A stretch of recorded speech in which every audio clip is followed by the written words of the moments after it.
試下行下葵涌道先行。呢條路都比較突啲，有行開呢段路嘅啦，應該。都有嘅。係啊，感覺上而家有冇唔同咗咧？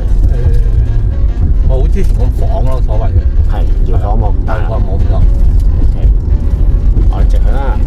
睇表現覺得點樣咧？滿意，非常滿意。係啦，冇錯。有冇話想像到，原來換咗呢個彈弓有呢種咁嘅效果咧？即係初諗住係換定係點樣？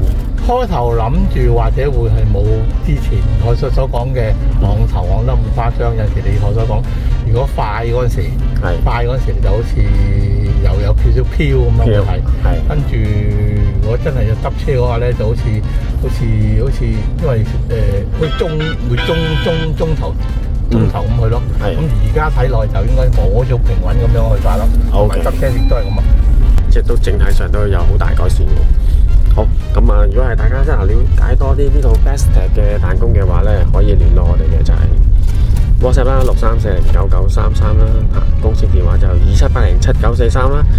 咁我哋就係亞洲汽車材料有限公司。